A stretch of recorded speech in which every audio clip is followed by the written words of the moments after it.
The Great Happiness. बुद्धं शरणं गच्छामि।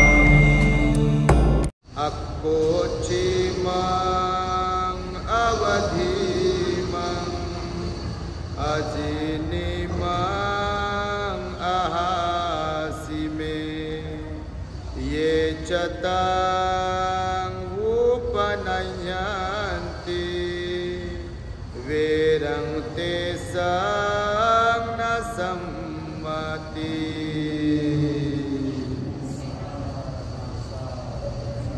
संपूर्ण विश्वाला ज्यांनी सुख शांती मानवता तथा दुःख मुक्तीचा आर्य संदेश दिला असे ते दुःख मुक्तीचे मार्गदाता दुःखमुक्त महामानव महान कारुणिक तथागत भगवान सम्यक संबुद्ध तथागतांनी आपल्या शुद्ध प्रज्ञेतून निर्मिलेला सद्धम्म आणि त्याच सद्धम्माचा गेली 2500 वर्षांपासून सातत्याने अहोरात्र प्रचार आणि प्रसार करणारा पूजनीय भिक्खू संघ या महान आणि सर्वश्रेष्ठ अशा त्रिरत्नांना प्रथमतः त्रिवार अभिवादन करतो, ज्यांच्या महान आणि असीम त्याग प्रभावामुळे आपल्याला जो हा अनमोल असा बुद्ध धम्म लाभला आणि ज्यांच्यामुळे आपल्याला हे एवढे मोठे वैभव प्राप्त झाले असे महान युग प्रवर्तक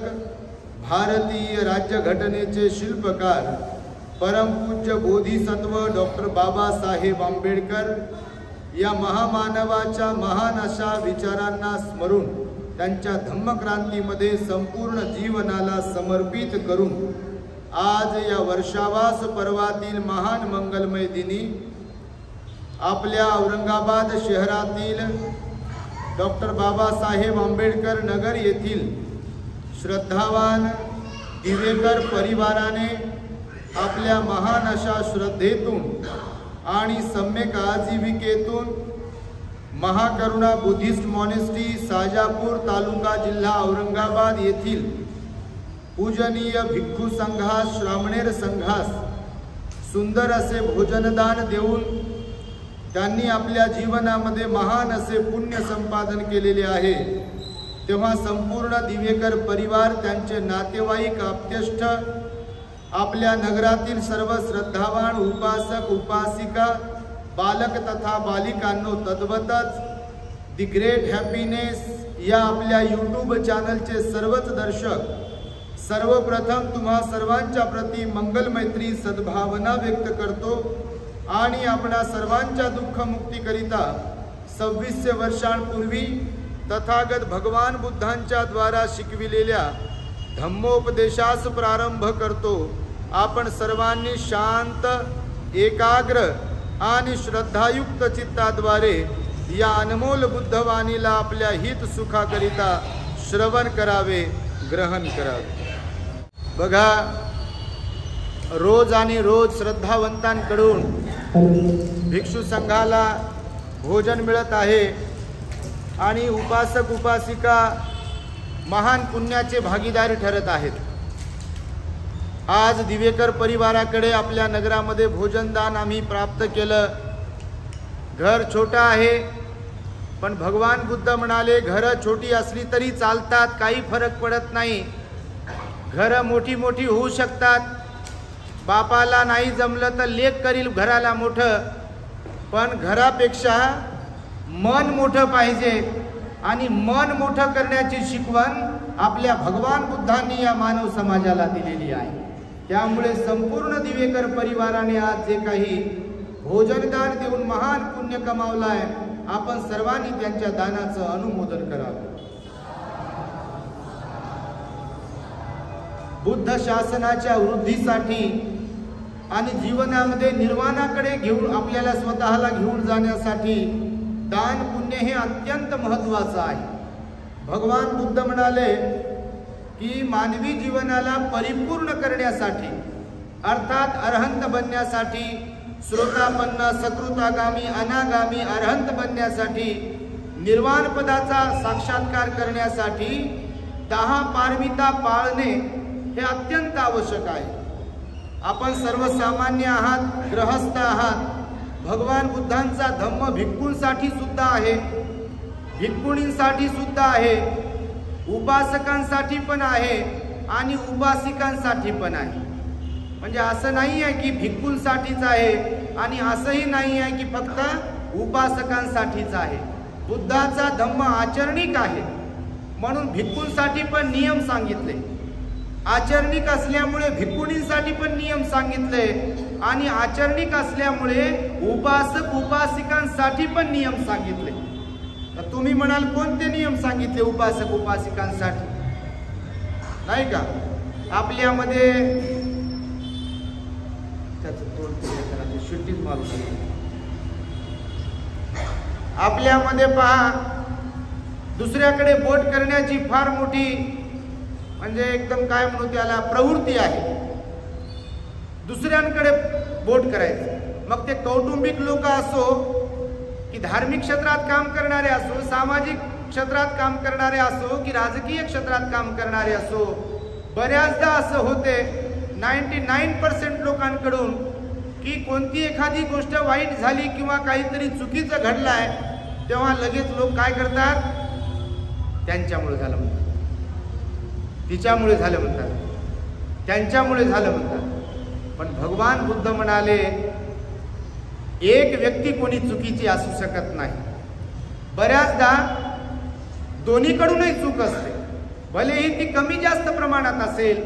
व्यवहारात जसे आपण म्हणतो की एका हाताने टाळी वाजत नाही, पण लोक कधी सांगतात, हे कधी म्हणतात, जेव्हा दुसऱ्याचं काहीतरी चुकलंय, दुसऱ्याला शहाणपण शिकवायचंय तेव्हा म्हणतात एका हाताने टाळी वाजत नाही. म्हणजे आपल्या बरोबर कोण काहीतरी भांडण केलं असेल, वाद केला असेल तर. म्हणून भगवान बुद्धाची शिकवण ही सर्वांच्यासाठी आहे आणि त्यामुळे उपासकांना कोणते नियम सांगितले म्हणाल तुम्ही, तर जेव्हा आपले भगवान बुद्ध झाले त्या सारनाथला ऋषीपतन मृगदाय वनामध्ये गेले, धम्मचक्क पवतन सुद्धाचा जेव्हा उपदेश करत होते तर उपदेश करण्याच्या पूर्वी त्या पंचवर्गीय श्रावकांना उद्देशून भगवान म्हणतात की ज्याला कुणाला काय म्हणतात भगवान, लक्षपूर्वक आहे का? त्या 5 परिव्राजकांना भगवान म्हणतात ज्याला कुणाला चांगला मनुष्य बनण्याची इच्छा असेल, ज्याला कुणाला चांगला मनुष्य बनण्याची इच्छा असेल त्याने आपल्या जीवनामध्ये काही तत्व नियम म्हणून पाळले पाहिजे. हे कुणाचे शब्द आहेत? आपल्या भगवान बुद्धांचे शब्द आहेत. ज्याला कुणाला चांगला मनुष्य बनायचा असेल, मग तो कोणी असो, त्याने आपल्या जीवनामध्ये काही तत्व नियम म्हणून पाळले पाहिजे. तर तुम्ही जे रोज पंचशील घेता की नाही, घेत असता का? बापा हो म्हणतात, काही मुख्यच बसले, काही काय तर विहारात जात नसतील, भक्तीला बोलवत नसतील. तुम्ही नाही तसे, तुम्ही लय चांगले, तुमच्या नगराला तर बाबासाहेबांचं नाव मिळालंय, तुमच्यापेक्षा पुण्यवान अजून दुसरं कोण असू शकते? नगराला नाव तुमच्या काय मिळालं? डॉक्टर बाबासाहेब आंबेडकर नगर तुमच्या नगराला नाव मिळालंय. तुम्ही त्या नगरामध्ये राहता ही फार मोठी गोष्ट आहे. कारण तुमच्या ओठामध्ये तर रिक्षावाल्याला गाडीवाल्याला सांगण्यासाठी तुम्ही म्हणतच असाल आम्हाला बाबासाहेब आंबेडकर नगरला जायचंय, तुमच्या कागदपत्रावर ते पण तेच आहे. फक्त सगळ्यांच्या मनात आहे की नाही हे मात्र संशोधनाचा विषय आहे. म्हणजे कोणावर टीका टिप्पणी नाही करत आपण, कारण अनेक झोपडपट्ट्यांमध्ये, स्लम एरियामध्ये, गावखेड्यामध्ये, शहरात, तालुक्यात आम्ही जातो फिरतो. परिसर बदलला की स्वभाव माणसांचे बदललेले दिसतात. परिसर बदलला, एरिया बदलला की माणसांच्या वर्तनामध्ये, माणसांच्या बोलण्यामध्ये फरक पडलेला दिसतो. बघा, त्याला काही कारणं असतात. महामंगल सूत्रात भगवान बुद्धांनी मनुष्याने कुठे राहावं आणि कुठे राहू नये, घर कुठे असावं, घर कुठे असू नये, भगवान बुद्धांनी याच्याबद्दल शिकवलेलं आहे. चांगल्या ठिकाणी राहायला भेटलं पाहिजे म्हणाले भगवान. सहवास चांगला मिळतो ना, चांगल्या वातावरणात, चांगल्या लोकांबरोबर, चांगल्या परिसरामध्ये जर राहिलं तर चांगला परिणाम होईल की वाईट परिणाम होईल? आणि आपल्या आजूबाजूला दारू पिणारे लोक असतील, समजा आपल्या घरात जरी कोणी नसेल पण आजूबाजूला जर दारू पिणारे लोक असतील, तंबाखू खाणारे लोक असतील, रोज आणि रोज भांडण करणारे लोक असतील तर त्यांच्या त्या वर्तनाचा, स्वभावाचा, दुराचाराचा, आचरणाचा आपल्या घरातल्या लेकरांवर, पोरांवर, पोरींवर, लोकांवर परिणाम होईल की नाही?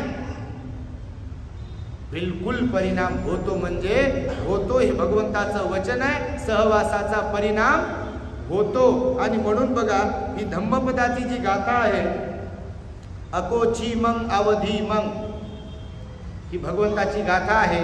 भगवान बुद्ध या गाथेमध्ये म्हणतात, त्यांनी मला मारले, त्यांनी मला अपमानित केलं, त्यांनी माझं शोषण केलं, त्यांनी माझ्यावर अन्याय केला, त्यांनी मला शिवीगाळ केली, त्यांनी माझ्यावर क्रोध केला, अशी जे गाठ मारून ठेवतात, असं मनामध्ये पुन्हा पुन्हा पुन्हा पुन्हा जे आपल्या साठवून ठेवतात, त्यांचं वैर कधीही शांत होत नाही. आणि त्यामुळे भगवान बुद्ध म्हणाले, आपण आपल्या जीवनामध्ये सहनशील असायला पाहिजे म्हणाले. सहनशीलता समजते तुम्हाला? सहनशीलता आणि असहनशीलता, आपल्या चॅनलवरती प्रवचन आहे, त्याच्यावरती सहनशीलतेचे कोणते सुपरिणाम आहेत आणि असहनशीलतेचे कोणते दुष्परिणाम आहेत, ह्याच्या संदर्भामध्ये आपण उपदेश दिलेला आहे. पण तुम्हाला थोडक्यामध्ये सांगायचं आहे, म्हणून मी सांगतोय बघा, की सहनशील लोकांना कोणता लाभ होतो म्हणाले भगवान, आणि असहनशील लोकांना कोणता लाभ होतो. कारण या जगामध्ये जो वाद होतो, मग तो कौटुंबिक कलह असो की बाहेरचा असो, कशामुळे होतो? कशामुळे? लोक असहनशील असल्यामुळे होतो. बघा, तुम्ही समजा तुम्ही म्हटले, होय पलीकड सरक, आणि ती पलीकड ज्यांना सरकायचे ते जर सहनशील नसेल तर असं डोळे फाडून पाहिजे, हे मी बांधलं म्हणते, ही जागा माझी आहे म्हणते, मी अगोदर आलो म्हणते, मला बोलवलेलं आहे म्हणते का नाही? अहो खरंच म्हणते. बघा, तिथून सुरू होते. आपल्या बऱ्याच कार्यक्रमातही इथूनच सुरू होते की नाही? तुमच्याकडे तर लय होत असेल बाबा, तुम्ही काय सांगाल. पण आमची जिंदगी गेली इथं बरीच औरंगाबादमध्ये, म्हणून माहिती आहे कुठं भांडणं होतात, कुठे काय काय होते ते. आणि म्हणून भगवंताने सांगितलं आहे की सहनशीलता असेल तर त्याचा सुपरिणाम आहे, आणि असहनशीलता असेल तर त्याचा दुष्परिणाम आहे. अगोदर भगवंताने सांगितलं की जे असहनशील असतात ते सर्वांना अप्रिय असतात, मग ते घरातले असो की बाहेरचे असो. जर असहनशील असतील, म्हणजे काहीच सहन करत नसेल, धक्क्याला बुक्की, मला कसे काय बोलले, माझ्याकडे कसं काय पाहिलं ना, असंच कसं काय झालंय, तसंच कसं काय झालंय, असा स्वभाव ज्यांचा असतो ते कोणाला आवडतील का? लोक म्हणतील का, या बसा, खुर्ची देतो तुम्हाला, जरा तुमची जरा काही खुशामदी करू का तुमची, असं म्हणतील का? करतील का? नाही करणार. जे असहनशील असतात ते सर्वांना अप्रिय असतात, त्यांना कोणी लाईक करत नाही बघा. कारण ते लोक तसे जे असतात ते कोणाला सहन करत नाहीत, आणि जे सहन करत नाहीत ते असहनशील असतात, ते तसे लोक कोणाचाही म्हणजे सर्वांना अप्रिय असतात, असं भगवंताने सांगितलं. असहनशील जे असतात ते कुणाला आवडत नाहीत. बघा तुम्ही, भांडखोर कोणी असेल म्हणजे असहनशील आहे, तर त्यांच्या वाटेला कोणी जाते का? नादी लागते का कोणी तशा लोकांच्या? तर नादी लागत नाही बघा. आणि त्यामुळे ते तसे लोक कोणाला आवडत नाहीत म्हणाले भगवान बुद्ध. त्यानंतर असहनशील लोकांचं काय लक्षण आहे, तर ते रागीट असतात. आता मी जसं सांगितलं तुम्हाला, बिलकुल काही जरी केलं त्यांच्या मनासारखं नाही झालं, कारण ते असहनशील असतात, लगेच रागीटपणा त्यांचा येतो बघा. नाव जर घेतलं नाही, मानपान जर दिला नाही, जसं लग्नामध्ये, आता इथं तर लय लग्न होत असतील, हे लग्नासाठीच वापरत असतील जास्त, धम्मदेशनेसाठी, प्रवचनासाठी कमी वापरत असतील याला, पण लग्नासाठी, साखरपुड्यासाठी, वाढदिवसासाठी लय जोरात वापर होत असेल याचा. कारण हॉल मोठा आहे, स्टेज दिलाय, आणि कोण क्या करता आहे असे असते कधी कधी. तर बघा, लग्नामध्ये कुंकू जरी उशिरा लावलं तर ते लग्न जाते कोणीकडे, ते बेडकासारखी फुकतात लोक. मी काय दिसलो नसेल, आणि त्यांना माहित नाही की मी मोठे आहे म्हणून. इथून सुरू होते बघा. असहनशील स्वभाव जर असेल तर भगवान बुद्ध म्हणाले ते रागीट स्वभावाचे असतात. कुंकू का नाही लावलं मला, उशिरा का लावलं मला, म्हणून भांडणं झालेले आहेत बघा लग्नामध्ये बऱ्याच. आहेर का नाही केला म्हणून अख्खं लग्न डोक्यावर घेतल्या जाते बघा. कधी कधी तुम्ही घेतलं नसेल कधी, पण बरेच लोक घेतात बघा. आहेर केला नाही म्हणते मला, आणि त्याच्यावरून म्हणजे असहनशीलता जर असेल तर मग या छोट्या छोट्या गोष्टी अशा एकदम काय म्हणून त्याला चिपकू चिपकू गाठी मारू मारू ठेवतात, आणि त्याच्यातून मग वाद होतात. आणि जे असहनशील असतात ते रागीट असतात म्हणाले भगवान. जे असहनशील असतात ते पश्चाताप करणारे असतात, त्यांना पश्चाताप होतो. कारण बघा कधी कधी लोक रागाच्या भरात बोललो म्हणतात आणि नंतर पश्चाताप व्यक्त करतात. तर पश्चातापाची वेळ कोणावर येते? जे असहनशील आहेत त्यांच्यावर पश्चातापाची वेळ येते म्हणाले भगवान बुद्ध. म्हणून असहनशील राहू नये. त्यानंतर 5वा आणि शेवटचा पॉइंट सांगितला म्हणजे त्यांचं लक्षण असहनशील लोकांचं मूर्ख राहूनच जीवन जगतात आणि मूर्ख राहूनच मरतात. हे भगवंताचं वचन आहे. ऐकत नाहीत कोणाचं, कोणाला सहन करत नाहीत, कोणाचं ऐकून घेत नाहीत, वाणीवर संयम ठेवत नाहीत, मनावर संयम ठेवत नाहीत, शरीरावर संयम ठेवत नाहीत, कुणाचं भलं करण्याचा विचार ठेवत नाहीत, कुणाशी भांडण कर, कुणाला वाद घाल, शिव्या दे, कुणाला बरं न पाहणे, हे सगळे असहनशीलतेचे अवगुण त्यांच्यामध्ये असल्यामुळे ही मूर्खता जीवनभर बाळगतात आणि मरतानाही मूर्ख राहूनच मरतात. असे असहनशील असणाऱ्या व्यक्तीकडे 5 लक्षण असतात आणि या 5 लक्षणांनी युक्त 5 परिणाम त्या असहनशील लोकांना भोगावे लागतात. म्हणून भगवान बुद्ध म्हणाले मनुष्याने सहनशील असायला पाहिजे. सहनशील असणे हा सुज्ञांचा गुण आहे. अंगुलीमाल 999 लोकांना मारतात. किती? 999 लोकांना मारतात आणि बुद्धाला शरण येतात. जेव्हा बुद्धाला शरण येतात, भिक्षू बनतात, तेव्हा भिक्षाटनाला जेव्हा नगरामध्ये जात असतात तेव्हा नगरातल्या लोकांना माहीत होते की हा तोच अंगुलीमाल आहे ज्याने माझ्या आईला, वडिलांना, भावाला, बहिणीला, पोराला, कोणाला मारून त्यांचं बोट तोडलेलं आहे. मग आता बदला घेतला पाहिजे म्हणून लोक कोणी दगड, कोणी काय काय त्यांना मारतात, रक्त बंबाळ होतात ते. पण भगवंताच्या वचनाशी वचनबद्ध झाल्यामुळे, भगवंताच्या श्रद्धेशी वचनबद्ध झाल्यामुळे सहनशीलतेचा खंती पारमिता जी आहे, खंती पारमिता म्हणजे सहनशीलता, क्षांती पारमिता, त्याचा संकल्प केल्यामुळे ते प्रतिकार करत नाही, भोगतात, सहन करतात. कारण बुद्धाच्या विचारांवरती त्यांचा विश्वास असतो की परिवर्तन हा जगाचा नियम आहे, संसाराचा नियम आहे.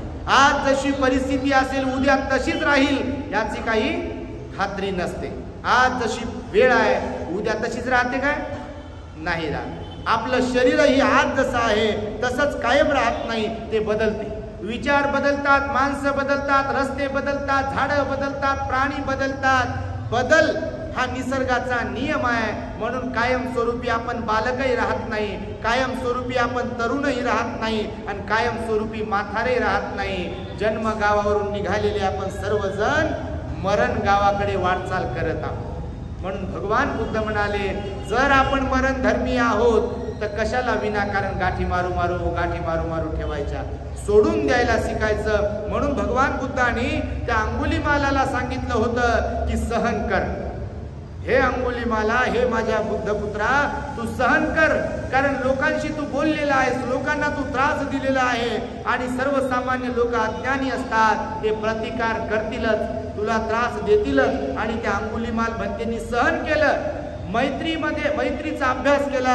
लोक मारत होते पण ते मैत्रीचा अभ्यास करत होते, मैत्री त्यांच्या प्रती करत होते. आणि एक दिवस अरहंतांपैकी एक झाले आणि जेव्हा परिनिर्वाणाला गेले तेव्हा भगवान म्हणाले माझा पुत्र अंगुलीमाल मैत्रीमध्ये अग्र होता आणि तो अरहतांपैकी एक झाला. ही घटना जी आहे ना भगवंताच्या काळातली, ही अत्यंत प्रेरणादायी घटना आहे. म्हणजे घडलेली हकीकत आहे, काल्पनिक गोष्ट नाही आहे. अंगुलीमालाची प्रत्यक्ष घडलेली घटना आहे. आपल्या लोकांनी या घटनेपासून प्रेरणा घेतली पाहिजे. लगेच प्रतिक्रिया जेव्हा देतात लोक किंवा लगेच प्रतिकार जेव्हा करतात लोक तर आपलं अकुशल कर्म करतात. आणि म्हणून भगवंताने सांगितलेलं आहे की आपल्यात सहनशीलता असायला पाहिजे. सहन सब्र का फल मीठा की खट्टा?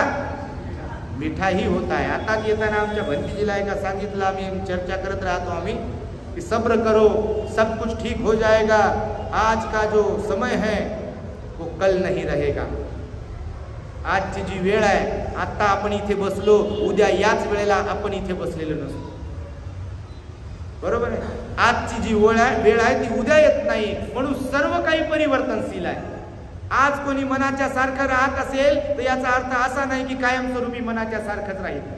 उद्या लोक बदलतात आणि मनाच्या विरुद्ध होतात. सोबत राहणारे लोक भांडण करतात, त्यांची ताटातूट होऊ शकते आणि ताटातूट झालेले लोक पुन्हा सोबत येऊ शकतात. भांडखोर लोक संयमशील होऊ शकतात आणि संयमशील लोक भांडखोर होऊ शकतात.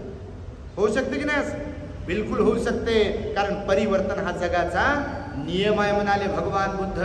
आणि त्यामुळे भगवान बुद्ध सांगतात की असहनशील असण्याचे 5 दुष्परिणाम तुम्हाला मी आता सांगितले. सर्वांना आपण अप्रिय होतो जर सहनशील नसेल आपण तर. त्यानंतर कुणालाही आवडत नाही आपण. त्यानंतर आपला स्वभाव रागीट असतो. त्यानंतर पश्चाताप होतो आपल्याला आणि मूर्ख राहूनच जगतो, मूर्ख राहूनच मरतो. हे 5 दुष्परिणाम भगवंताने सांगितले. म्हणून आपण असहनशील असता कामा नाही म्हणाले भगवान बुद्ध. सहनशील असायला पाहिजे. गाढव सहनशील आहे, घोडा सहनशील आहे, बैल सहनशील आहे, हत्ती सहनशील आहे, बकरा बकरी सहनशील आहे, कुत्रा सहनशील आहे. आणि आपण कोण आहे? माणसं आहोत की नाही? अहो माणसंच आहोत आपण. पण माणसं असले तरी सगळेच माणसं, पुरुष स्त्रिया सहनशील आहेत का? काही अपवाद वगळता सहनशील नाहीत. म्हणून तर प्रत्येक घराघरात भांडण होते. भांडणाचं कारणच काय आहे? सहनशील नसणे भांडणाचं कारण आहे. भगवंताचं वचन आहे ना. कारण एकानं बोलल्यावर आरे म्हटलं, त्याला कारे म्हटलं, सुरू झालं भांडण. भाकर करपली कस काय असं जर कोणी म्हटलं आणि मग काय झालं म्हटलं, झालं भांडण सुरू. स्वयंपाकाला उशीर कसा काय झाला आणि मग काय झालं म्हटलं, झालं भांडण सुरू. बरोबर ना? बघा तुम्ही, कोणत्याही गोष्टीचं सहनशील जर नसेल तर त्या घरामध्ये सुख शांती नांदू शकत नाही आणि व्यवहारातही आपल्याला किंमत उरत नाही. जे सहनशील असतात, सहनशील हा संतांचा गुण आहे. कुणाचा गुण आहे? संतांचा. बाबासाहेबांनाही त्रास दिला. मी काल पगारे आईकडे बोलताना संकल्प दिनाच्या दिवशी सांगितलं. बघा, बडोद्याला बाबासाहेब होते, बॅरिस्टर असलेले बाबासाहेब त्या लोकांना बोलू शकले असते, मी कारवाई करतो, मी केस करतो तुमच्यावर, आणि केली असती मुंबईला येऊन. स्वतः वकील होते ना. त्या बडोद्याच्या लोकांनी जेव्हा अपमानित केलं, त्रास दिला, करू शकले नसते काय? नाही केलं. बाबासाहेबांना विचारलं एकदा आचार्य आत्रेने की बाबासाहेब, तुमच्यावर, तुमच्या लोकांवर इथल्या व्यवस्थेनं एवढं तुम्हाला छळलं, एवढं अपमानित केलं, एवढा त्रास दिला, तुमच्या आया बहिणींवर त्यांची इज्जत काढली वर्षानुवर्ष, आणि तुम्ही त्यांचा बदला कसा घ्या? तर बाबासाहेब म्हणाले, मी हिंदू धर्मावर आणि हिंदू धर्माच्या व्यवस्थेवर सूड उगवायला तशी माझी मानसिकता नाही आहे. मी त्यांच्यापैकी नाही आहे की जे जशाच तसे वागतील. बिलकुल मी तसा वागणार नाही. आणि बाबासाहेबांनी ते आपल्या वर्तनातूनही सिद्ध केलेलं आहे. कितीतरी ठिकाणी महाडला सुद्धा जेव्हा त्या लोकांनी 14 तळ्याच्या वेळेला आपल्या लोकांच्या अन्नामध्ये, पातेल्यामध्ये माती कालवली, तेव्हा आपले लोक बाबासाहेबांकडे आले. बाबासाहेबांना म्हणाले, बाबासाहेब तुम्ही फक्त आदेश द्या, रक्ताचा पाट इथे वाहू घालू आम्ही. पण बाबासाहेब म्हणाले, माझी क्रांती तशी नाही आहे. माझी क्रांती ही संयमाची आहे. माझी क्रांती ही समजूतदारपणाची आहे. माझी क्रांती ही बुद्धाच्या क्रांतीला अनुसरणारी आहे. आणि म्हणून बाबासाहेबांनी संयम ठेवला. जर सूड उगवायचा असता तर बाबासाहेबांनी खूप काही केलं असतं, पण नाही केलं. बाबासाहेबांनी तसा बदला नाही घेतला. आणि त्यामुळे सहनशीलता हा बोधिसत्वाचा सुद्धा गुण आहे. सहनशीलता हा बुद्धाचा गुण आहे. सहनशीलता हा अरहंतांचा गुण आहे. म्हणून मनुष्याने सहनशील असायला पाहिजे. कारण सहनशील माणसं हे 4 चौघात शोभून दिसतात आणि असहनशील माणसांचं तोंड दिसतं. तुम्ही वापरत असाल व्यवहारात कधी बोलणाऱ्यांचं तोंड दिसते म्हणतात. वापरता का नाही ते? बापा कसे वापरत नसाल तुम्ही. म्हणून बघा कोणी घरी बोडबड करत असेल, बोलत असेल फारच जास्त काय काय काय काय मुख्यच बसा म्हणतात. आणि खरंच चार चौघात गेल्यावर जे संयमशील नसतात, सहनशील नसतात ना, ते लोक ओळखून पडतात.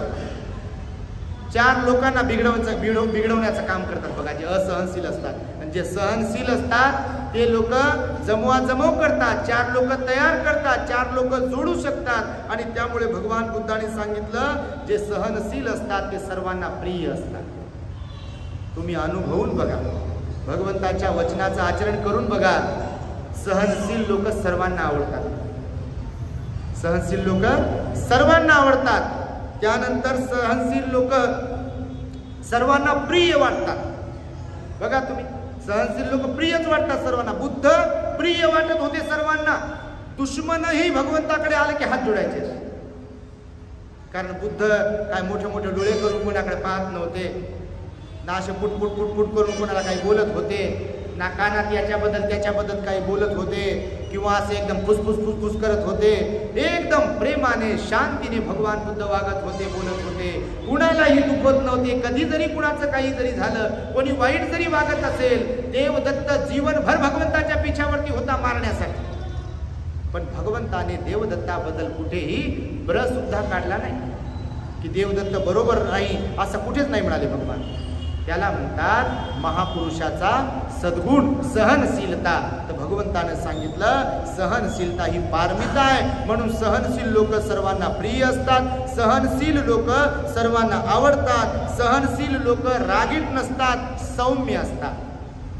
सहनशील लोक सौम्य असतात. बघा, काही जरी झालं तर ठीक आहे म्हणतात, काही हरकत नाही, होत आहे, चलता आहे, दुनिया आहे, असे लोक म्हणतात. म्हणजे मनावर जास्त त्या गोष्टींना मनावर घेत नाहीत. एखादी सज्जन स्त्री असेल, सहनशील असेल, तीच घरादाराची दोरी घडी नीट ठेवू शकते. ज्या ज्येष्ठ स्त्रीमध्ये, ती सासू असेल, आई असेल, आजी असेल, किंवा पुरुष असेल, सज्जन पुरुष असेल, आई बाप म्हणून पुरुष असेल, सासरा म्हणून पुरुष असेल, तो जर सहनशील असेल ना, तर तो घराला बांधून ठेवू शकतो. स्त्री जर सहनशील असेल ना, ती घरादाराला बांधून ठेवू शकते. आणि स्त्री किंवा पुरुष असहनशील असेल तर स्वतःच्या हातानं घरादाराची राख रांगोळी करून टाकते का नाही? मुख्यच बसतात बाप्पा, गोळी लागली की मुख्यच बसतात लोक. भगवान बुद्धाने सांगितलेलं आहे. आणि त्यामुळे बघा, जे सहनशील असतात ते सौम्य असतात, समजूतदार असतात, त्यांच्यामध्ये मॅच्युरिटी असते म्हणाले भगवान बुद्ध. आणि त्यामुळे तो त्यांना लाभ असतो. पश्चाताप करण्याची वेळ त्यांच्यावर येत नाही, कारण ते ऑलरेडी सहनशील असतात. आणि सहनशील असल्यामुळे धार्मिक जीवनही जगणारे असतात. जरी धार्मिक नसले तरी त्यांचा काया वाचा मनावरती संयम असतो. जाऊ द्या म्हणतात, ते बोलले भांडले काही हरकत नाही. असे काही लोक तुम्ही पाहिले असतील, आम्ही पण काही लोक पाहतो. बघा, जाऊ द्या म्हणतात, तोंडाला तोंड कशाला लावायचं आहे, कशाला बोलायचं म्हणतात, नादी कशाला लागायचं, जाऊ द्या म्हणतात. जे लोक अशा वेळेस जाऊ द्या म्हणतील, काही हरकत नाही म्हणतील, ते त्यांच्यातलं सहनशीलतेचं लक्षण आहे. आणि सहनशीलता हे चांगुलपणाचं लक्षण आहे. शेवटचं भगवंतानं सांगितलं, जे सहनशील असतात ते प्रसन्न चित्ताने मृत्यूला स्वीकारतात, प्रसन्न चित्ताने. आणि मी नेहमी सांगतो, भगवंताचं वचन आहे की या जगामध्ये सगळेच लोक सहनशील नाही आहेत, म्हणून सगळेच लोक प्रसन्न चित्त नाही आहेत का? बघा तुम्ही लोकांच्या चेहऱ्यावर, कुणाच्या चेहऱ्यावर राग तर कुणाच्या चेहऱ्यावर द्वेष, तर कुणाच्या चेहऱ्यावर क्रोध, तर कुणाच्या चेहऱ्यावर संशय, तर कुणाच्या चेहऱ्यावर एकदम अहंकार, तर कुणाच्या चेहऱ्यावर काय आहे. बघा, इथं सगळं ओळखायला येते कोणालाही. जसं आपली आई असते, लेकरूला आंबून जरी आलं तर लगेच चेहऱ्याकडे पाहते, म्हणते काय झालं म्हणते तुला बाळा. आपला चेहरा सर्वात जास्त कोणाला वाचता येते? कोणाला? आईला. बरोबर तिला समजते, याचा डोळा लाल झालाय का, डोळा कमी झालाय, बारीक झालाय का, नाकाला काही लागले का, कानाला काही लागले की, चालमध्ये काही कमी फरक पडलाय का, दारू पिऊन आला का, तंबाखू खाऊन आला का, ते बिडी पिऊन आला का, काय चांगलं काम करून आला, खुश आहे की नाराज आहे, कोणाला कळते? सर्वात अगोदर चेहरा पाहिल्याबरोबर कोणाला कळते भविष्य? आईलाच कळते हो. काही जरी झालं तर दुखणं आलं का, मग ते ताप आली का, पोट दुखते का, भुका लागत नाही, हे सगळं आईला समजते. आणि म्हणून भगवान बुद्धांनी सांगितलं की आपण आपल्या जीवनामध्ये सहनशील असायला पाहिजे. सहनशील असेल तर आपण प्रसन्न राहतो, आणि जे सहनशील नसतात ते प्रसन्न राहत नाहीत बघा.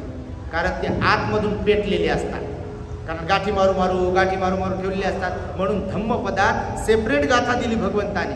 अकोची मग अवधी मग अजिनी मग आहासी, भगवंताची ही गाथा आहे बघा. की याने मला मारले, त्याने मला हरवले, त्याने मला लुटले, अशा प्रकारचा गाठ मनामध्ये जे बांधून ठेवतात त्यांचं वैर कधीही शांत होत नाही. म्हणून आपण बुद्धाचे अनुयायी आहोत, बाबासाहेबांचे अनुयायी आहोत, आणि त्यामुळे आपण सहनशील असं राहावं. जरी कोणत्याही एरियामध्ये राहणारे आपण असलो, श्रीमंत असलो, गरीब असलो, धर्मगुरू जरी असलो किंवा सर्वसामान्य ग्रहस्थ जरी असलो, तर सहनशील असायला पाहिजे. या वाणीचं बाबतीमध्ये सहनशील सांगितलं भगवंताने असायला पाहिजे. मनाच्या बाबतीत सहनशील असायला पाहिजे म्हणाले भगवान, आणि शरीराच्या बाबतीत सहनशील असायला पाहिजे म्हणाले भगवान. आणि त्यामुळे आज आम्हाला दिवेकर परिवाराने, त्यांचे लय नातेवाईक आहेत बाबा, जे भोजनदान देत राहतात, नाश्ता देतच राहतात. आमच्या बजाजनगरचे वाळूंचे पठारे परिवार, त्यांनी त्या दिवशी अल्पोपहार दिला आपल्या श्रामणेरांना. त्यानंतर आमचा पगारे परिवार सातारा परिसरात, त्यांनी त्या दिवशी भोजनदान दिलं. आणि हे दिवेकर कोण आहे दिवेकर तुमचे आई वडील बघा. शुद्ध बीजापोटी फळे रसाळ गोमटी म्हटलेला.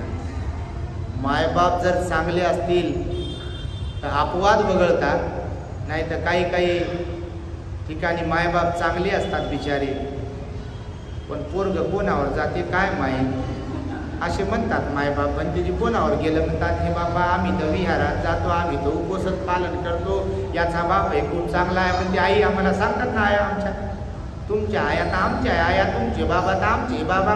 तर कधी कधी बिचारे टेन्शनमध्ये येतात, रडतात, आमच्याकडे येऊन सांगतात काय करावं म्हणतात. भंतीजी तुम्ही म्हणतात ते खरंच आहे, तर आम्ही थोडी म्हणतो हे तर बुद्धानेच सांगितलं खरंच आहे.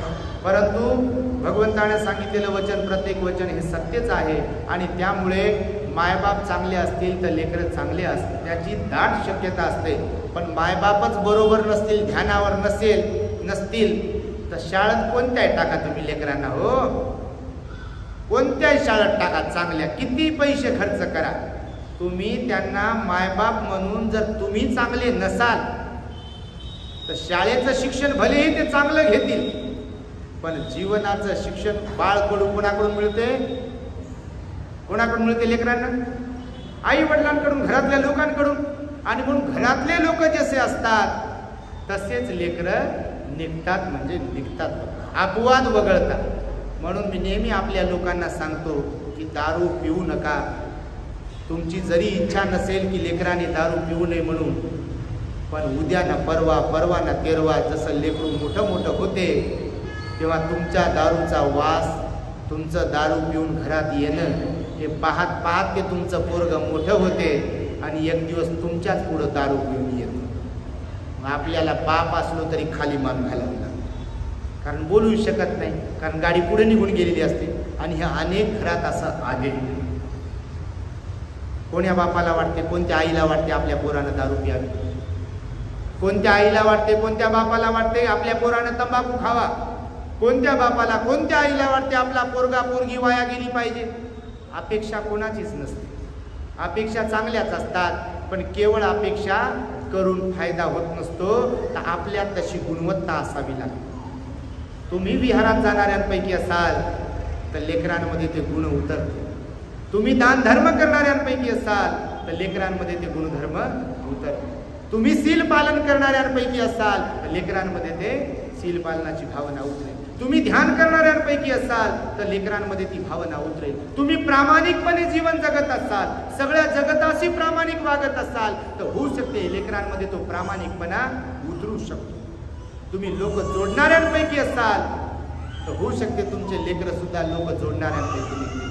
पण तुम्ही मायबाप म्हणून जर बरोबर नसाल तर आज नाही तो कल नाही तो परसो लेकरं तसे निघल्याशिवाय राहत नाही. काळ्या दगडावरची रेष आहे, तुम्हाला सांग. म्हणून मी आपल्या लोकांना नेहमी सांगतो की घर मोठं नाही झालं तरी चालते, घर बांधता नाही आलं तरी चालते, गाडी घोडी घेता नाही आली आज तरी चालते, पण खूप मोठी संपत्ती कमविण्यापेक्षा योग्य आणि उत्तम संतती कमवता आली पाहिजे. कारण संपत्ती नाही कमवता आली आपल्याला, पण संतती जर कमवली म्हणजे चांगले संस्कार जर दिले शिक्षणाबरोबर, तर ती संतती मोठी झाल्यावर बंगला घेऊ शकते आणि त्या बंगल्यात आपल्याला ठेवू शकते.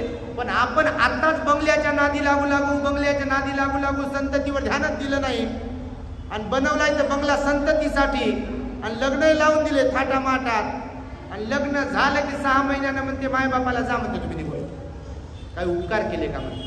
अशा माझ्या माया असे माझे बाबा बोलून दाखवतात तेव्हा इकडं वेदना होतात. कारण मायबापानं अनंत उपकार केलेले असतात. परंतु माझं म्हणणं असं आहे की मुलं चुकतात असं नाही, तर मायबापही चुकतात काही बाबतीमध्ये, संस्काराच्या बाबतीमध्ये बिलकुल चुकतात. त्यांनी मान्य करो अथवा न करो, कारण अपेक्षाच करतात फक्त लेकरं चांगले निघाव, पण संस्काराचं काय, गुणवत्तेचं काय, क्वालिटीचं काय. जर गुणवत्ता तुमच्याकडे आहे, तुम्ही जर त्यांना शिकवलं बाळा दान धर्म केलं पाहिजे, चोऱ्या नाही केल्या पाहिजे लहानपणापासून, मोठं झाल्यावर नाही. कारण साप निघून गेल्यावर फरकाणीला मारण्यात काय अर्थ नसते. झाड वाकडं गेलंय असं आणि नंतर म्हटलं त्याला मी सरळ करतो तर मोडून जाते, ते सरळ नाही होत. जोपर्यंत लवचिक आहे, रोपटा आहे, त्याला हवं तसं आपण नेऊ शकतो. म्हणून संस्काराचंही लेकरांच्या तसंच आहे.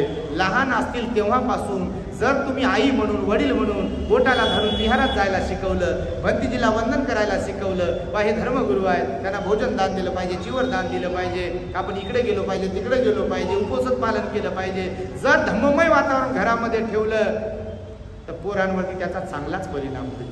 पण जर घरातलं वातावरणच बरोबर नसेल तर सगळं काही बिघडते. म्हणून मुद्दामहून ही छोटेखानी धम्मदेशना तुम्हाला दिलेली आहे की तुम्ही बाकी सगळ्या बाबतीमध्ये, दुराचाराच्या बाबतीमध्ये, वाणीच्या बाबतीत, मनाच्या शरीराच्या बाबतीत सहनशील असायला पाहिजे, संयमशील असायला पाहिजे, लेकरांना घडवता आलं पाहिजे. त्यासाठी चांगल्या लोकांच्या सहवासात राहिलं पाहिजे, स्वतःला धार्मिक, सिलवान, गुणवान बनवलं पाहिजे, बिलकुल चांगल्या ठिकाणी जात राहिलो पाहिजे.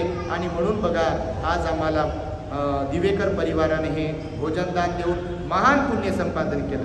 आता त्यांचं घर खरंच छोटं आहे आणि त्यात डीपीच उडाला मला, पंखा आहे चालेना, काही चालेना, लाईट आहे बंद आणि फॅन आहे बंद, दारातून गाडी वळवायला रोड आहे छोटासा.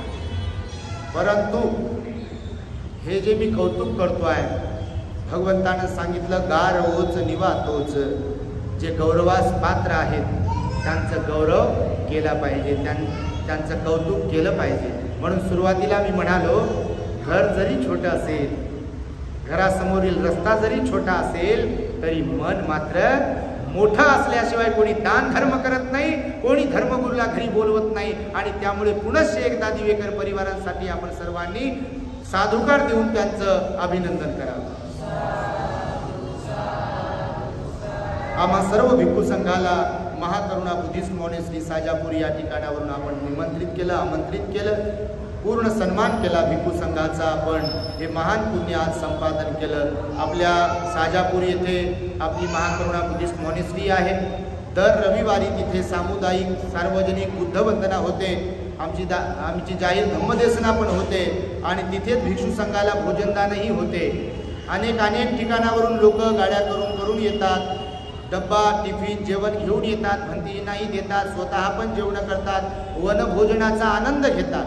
भव्य दिव्य अशी भगवंताची मूर्ती आहे. भिक्खू निवासाचं काम सुरू आहे. आता म्हाताऱ्या आणि आजारी भिक्खूंसाठी एक निवास आपण तिथे निर्माण केलेला आहे.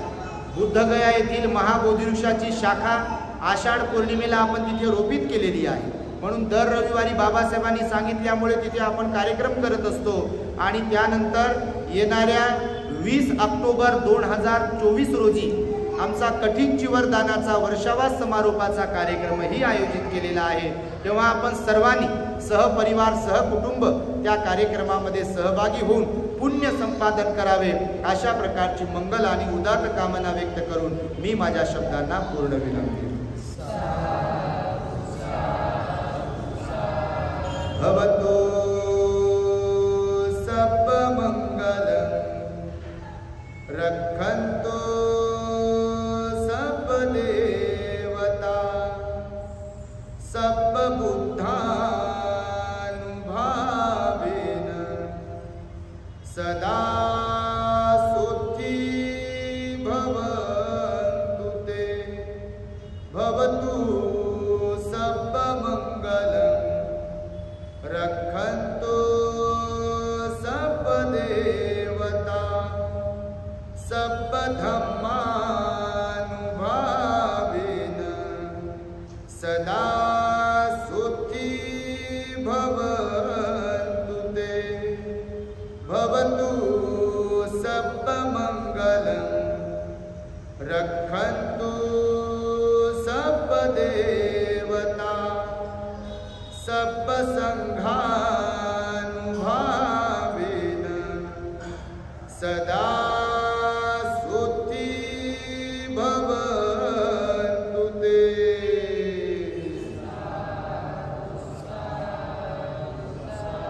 बुद्धं नमामि धम्मं नमामि संघं नमामि. The great happiness. बुद्धं शरणं गच्छामि.